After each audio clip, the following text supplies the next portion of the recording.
आप देख रहे हैं संसार ग्रीन और मैं हूं पंकज। आप बहुत प्यार से कोई भी पौधा लगाते हैं और उसमें अगर कीड़े लग जाएं, जैसे वाइट वाली मीलीबग हो, फ्रूट फ्लाई हो या ब्लैक वाली लाही हो, बहुत निराश होते हैं। क्या उसके लिए पौधा लगाना छोड़ दें? नहीं ना। जैसे हम अपने लिए घर में एंटीबायोटिक रखते हैं, जैसे हल्दी, तुलसी, तो पौधे के लिए भी आपको कुछ रखनी होगी। जैसे ये टैपगोर है, ये 100 ml की बोतल है और ये टाटा की मैन्युफैक्चर है। ये बहुत ही हैंडी है, इसे रखना आसान है, लेकिन आप इसे बच्चे से दूर रखें। इसे आप 1 ml लेनी है, जिसे आपको 1 लीटर पानी में मिला देनी है। उसके बाद आप उसे पौधे के ऊपर छिड़काव करें और इसे आप 3 दिन के अंतराल पर दोबारा इसका छिड़काव कर सकते हैं। ये सील्ड बोतल आती है, टेम्पर्ड बोतल आप ना लें। इसके ऊपर कैप लगी होती है, इसकी कैप को आप खोल के आसानी से निकाल सकते हैं और इसे आपको चम्मच में ले लेनी है। मैं इसे 1 ml ले रहा हूँ और इसे आप नॉर्मल कोई भी पानी में 1 लीटर पानी में मिला लें, या जैसे मैं इसे 1 लीटर स्प्रे की बोतल में डाल दे रहा हूँ।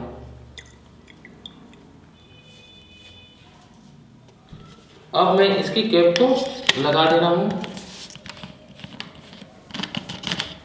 और इसे आप किसी भी इन्फेक्टेड पौधे पर इसका छिड़काव कर दें और उसके बाद इस टैपगोर की बोतल की ढक्कन आप अच्छे से बंद कर दें और ऐसी जगह रख दें बच्चे जहां पहुंच ना सके। अब आपके पास 1 लीटर पेस्टिसाइड छिड़कने के लिए तैयार है। जब चाहे आप इसका छिड़काव कर सकते हैं। यह खाद बहुत प्रभावी है, यहाँ तक कि अगर आपका तुलसी का पौधा भी खराब हो रहा है, जो अक्सर सर्दियों के बाद खराब होने लगता है या सर्दियों में खराब होने लगता है, सफ़ेद सफ़ेद छोटे दाने नज़र आते हैं, इन पर भी आप इस टैफगर का इस्तेमाल कर सकते हैं। बहुत प्रभावी है और 1 से 2 छिड़काव में ही बीमारियां पूरी तरह से ख़त्म हो जाती हैं और जो सीड्स हैं वो भी ख़राब नहीं होते हैं। तुलसी मंजरी अभी पक रही होती है जिसमें बीज होते हैं, तो बीज खराब नहीं होंगे और ये दवा छिड़कने के बाद भी आप इन बीजों को पौधे उगाने के लिए प्रयोग कर सकते हैं। बहुत हेल्दी प्लांट्स इससे उगाएंगे और ये पौधा जो एग्जिस्टिंग पौधा है ये भी बहुत जल्दी ठीक हो जाएगा। 3 दिन के अंतराल पर दोबारा आप इसमें पेस्टिसाइड का उपयोग कर सकते हैं और बस 2 उपयोग के बाद 2 बार पेस्टिसाइड छिड़कने के बाद पौधा पूरी तरह से स्वस्थ हो जाएगा, हेल्दी हो जाएगा और घना होने लगेगा, नए पत्ते आने लगेंगे। अगर आप इसके 1 बोतल खरीद लेंगे तो ये 1.5 साल तक एक्सपायर नहीं होती है और इसे आप अपने पौधे में जब चाहे डाल सकते हैं, जिससे आपके पौधे हंसते मुस्कुराते रहेंगे। तो चलिए वीडियो को लाइक और शेयर करें और हाँ, कमेंट जरूर करें। जनवरी से टाटा ने ये नया पैक लॉन्च किया है। आपने पुराना पैक भी देखा होगा। आप कोई भ्रम न रखें कि ये डुप्लीकेट है, इसलिए आप इसका बेझिझक इस्तेमाल कर सकते हैं। ये भी बिल्कुल पहले वाले टैपगोर से ज़्यादा ही इफ़ेक्टिव और कारगर है, इसलिए इसका आप इस्तेमाल अपने पौधे के ऊपर कर सकते हैं। ये देखिए, इसकी पैकिंग मैं बिल्कुल पास से आपको दिखा दे रहा हूँ, जिससे आपको कोई भ्रम ना रहे।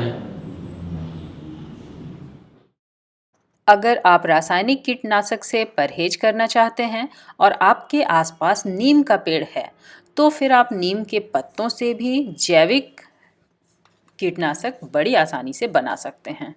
पानी या पत्तों का कोई एग्जैक्ट रेशियो नहीं है, यह कोई फॉर्मूला नहीं है, इसीलिए आपके पास जितनी भी पत्तियां हैं उनको थोड़े से साफ पानी में धो लीजिए ताकि मिट्टी, धूल जो पत्ते के सतह पे हो वो वॉश आउट हो जाए, साफ हो जाए पत्तियां। इसके बाद हम इन पत्तों को बॉयल करेंगे, पानी के साथ उबालेंगे। चाहे टैफगर हो या फिर इस विधि से हमारी बनाई गई नीम वाली पेस्टिसाइड यानी कि कीटनाशक, इनका उपयोग हम हर तरह के जीवाणु या कीटाणु से पर कर सकते हैं जो पौधे को नुकसान पहुंचाते हैं। चाहे वो मिलीबग्स हो या हरे वाले कीड़े हों या फिर कोई भी दूसरे तरह का कीट पतंगा हो जो कि पौधे को नुकसान पहुंचा रहा है।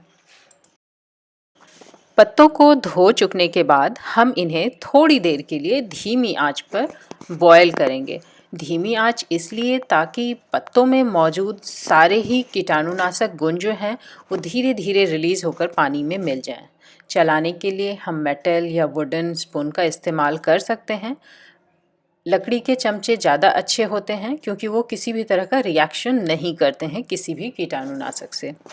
15 से 20 मिनट तक इसको हम ढक के पका सकते हैं।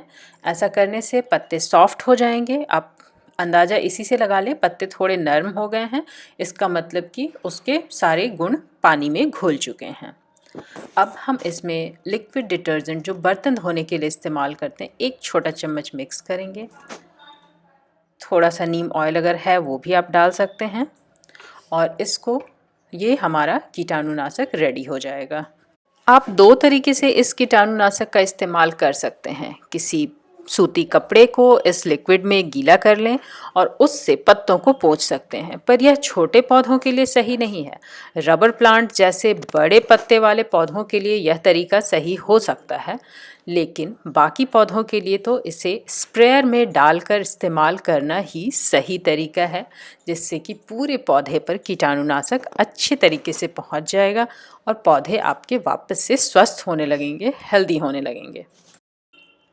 स्प्रेयर में डालकर इस्तेमाल करने के लिए आपको इस घोल को सीधे तौर पर नहीं इस्तेमाल करना है। आप 1 हिस्सा नीम वाली पेस्टिसाइड का घोल लें और उसमें 10 हिस्सा नॉर्मल पानी यानी कि सादा टैप वाटर मिला दें। उसके बाद इसे स्प्रेयर में डालकर आप इसे इस्तेमाल करें। ज़्यादा से ज़्यादा पौधों पर इसे आप छिड़क पाएंगे और कीटाणुनाशक का असर ज़्यादा अच्छा आएगा। कीटनाशक का छिड़काव करते समय एक बात का हमेशा ध्यान रखें कि जो इन्फेक्टेड एरिया है, जहां आपको ज़्यादा इन्फेक्शन नज़र आ रहा है, कीड़े जहां ज़्यादा हैं, वहां डेफिनेटली आपको दवा का स्प्रे थोड़ा सा ज़्यादा करना है। और दवा का छिड़काव हमेशा आप सुबह के समय करें, ये सबसे ज़्यादा इफ़ेक्टिव होता है। जैसे जैसे सनलाइट तेज़ होती जाती है, सूरज की रोशनी तेज़ होती जाती है, दवा का असर बढ़ता जाता है। शाम के समय अगर हम यही दवा छिड़कते हैं तो रात के समय दवा का असर कम हो जाता है और अगर ओस की बूंदें गिर गईं तो दवा वाइप आउट हो जाएगा और आपको रिज़ल्ट वैसा नहीं मिलेगा जैसा कि आप चाहते थे। ये देखिए, दवा के प्रयोग से पौधे में नई जान आ गई है, पौधे रिवाइव हो गए हैं और प्लांट्स फिर से खिले खिले नज़र आ रहे हैं। पत्ते पर कहीं भी कोई निशान, कीट के कोई निशान नज़र नहीं आ रहे हैं। इट मीन्स ये हेल्दी प्लांट है और हेल्दी प्लांट्स हमेशा अच्छे ग्रो करते हैं। ये कुकुम्बर का प्लांट है और अब इसमें फ्लावरिंग भी होने लगी है। ये पहले से ज़्यादा ग्रीनियर और ज़्यादा हेल्दियर हो गया है, ज़्यादा अच्छा हो गया है और हम उम्मीद करते हैं कि बहुत जल्दी इसमें फल भी आने लगेंगे।